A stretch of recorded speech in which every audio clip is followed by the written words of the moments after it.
Now, I won't make you raise your hand, but many men sitting here, their minds start to wander. They don't focus like they used to focus. You say, well, you exercise, and they try, but it's painful.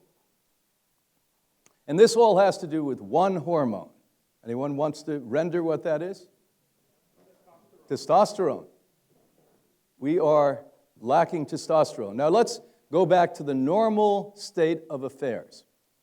Hundreds of years ago, literally, healthy men and women would naturally reduce testosterone, not like a rock coming off a high building, but slowly reduce testosterone. And women would gain testosterone.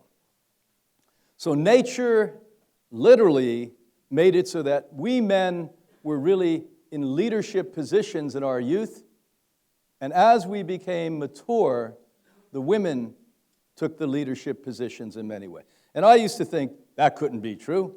And I used to look at old guys like me carrying their wives' purse. I said, I'll never do that. I'm doing it. She has a 200-pound purse. Any of you chiropractors, I'm going to need you at. Because nature and the universe, God says, give the woman a break. You've been barking at them for 30 years. Let up. Let them do a little barking at this point. Isn't that wonderful how it works? Now, when you look at the brain, there's overwhelming data on this now. When you see people who have confusion, foggy brain as we call it, how many of you think you have foggy brain here? It's hormones. Now, for men, it's testosterone, but for women, it's testosterone too. Women have testosterone. You need it. By the way, if women are very sensual, it's because they have lots of testosterone. But you don't need it as much as I need it. A study that was done looking at men from 50 to 91 over a 10-year period, look at cognitive, memory, and look what they found. That their scores and memory scores were lower and lower and lower depending upon how low the testosterone was. Now, does this mean you should go out and immediately take testosterone? In very severe cases, there are bioidentical hormones that I may suggest. Our medical team offers that, but it has to be done specifically. But in most cases, I'm going to tell you to take what I take, red ginseng. Every single study done anywhere in the world consistently now forever shows red ginseng gets the testosterone to come. A good friend of mine, Dr. Yu, back in 1968, same year they discovered andropause, was working at the National Institute of Health. Dr. Yu is a brilliant surgeon, but he's also one of us. And he said, we were being taught in school and at the National Institute of Health, the most important institute of research on the planet Earth, by the way. That's one thing Americans should be proud of. There's no medical organization like National Institute of Health. But they were teaching him that men got prostate cancer from high testosterone levels. He said, I never bought it. I never believed it. I knew it was wrong. I said, you're right. Why did you know it was wrong? He said, well, every 20-year-old boy should have prostate cancer. Because by the time you're 50, you have maybe 1/3 of the testosterone you had at 20. By the time you're 70, you may have 1/4 of what you had at 20. Think about this. Now, in the last 10 years, guess what? The data shows us that. The most impressive study was done on 150,000 military people, either in active military or after, on testosterone.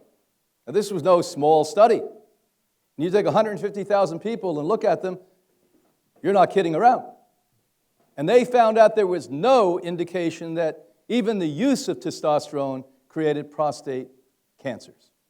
So relax. But what it creates is a limp schnauzer.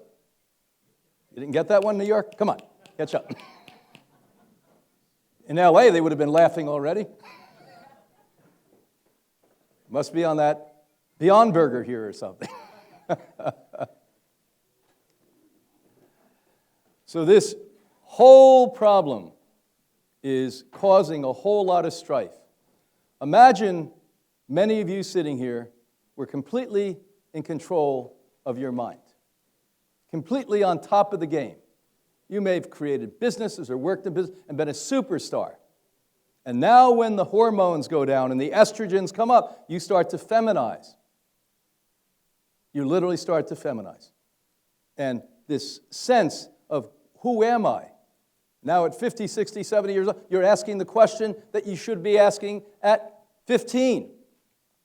You're revisiting who am I again? And it's completely correctable. So look at this study that was done in 2015 on 521 men. And what did they find out then?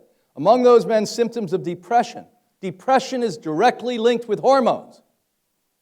In every single case we saw for women and men, it's hormonal as much as it's bacterial.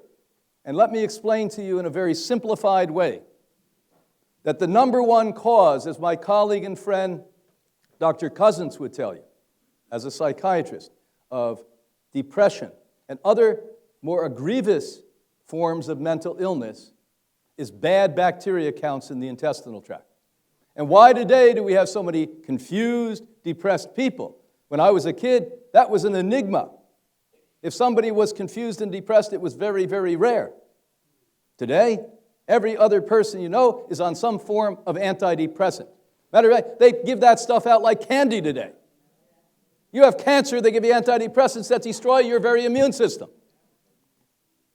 So you bomb the bacteria that creates not only 80% of your immune system, but 90% of the juice that prevents depression, called serotonin. You go to NYU or Harvard or Stanford, they're teaching the poor medical students the wrong thing. They're telling them serotonin comes out of the brain wrong. 90% comes out of the intestinal tract.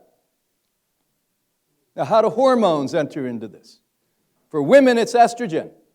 If women's estrogen is gyrating or they have too little, they tend to be depressed because now they're trying to see why they're thinking like men. Wouldn't that be perplexing? Wouldn't that be confusing? And when men's testosterone's out and estrogen goes up, historically in every case when we see testosterone go down, estrogens come up. Men are perplexed because they're thinking like a female. And they're not wired to do that. We're not wired to do that. And so that interrelates because in my book, Life Force, I speak about how we keep our youthfulness and how we reverse and prevent disease, as we've been doing at Hippocrates for 64 years. It's through, by the way, hormones in plants. You say, oh, you mean there's hormones in plants? Of course. Bioidentical hormones are mostly made out of soy, but every single raw plant in the world has hormones in it that maintain your youthfulness, your sexuality, your libido. Everything is programmed into plants. We humans and medical people, we don't have to invent this. It's invented. That's why we see the virility come back to people who come to Hippocrates. People who were dead in the water at 30 are now prolific sexually at 80 and 90. As are the Asian populations, making love until the day they die well into their 90s quite a bit. But look at their lifestyle compared to your lifestyle. Your idea of vegan diets is no meat and no dairy and no chicken and no turkey, but shit. We're talking about healthy food. You say, well, I don't like that food. You don't like yourself? Don't eat the food. That's it. You think I like this food when I started? I loathe this food when I started eating. I used to gag when I looked at it. I used to yell at it. And once you take it into the body says, ooh, wow. It becomes like a Barry White song.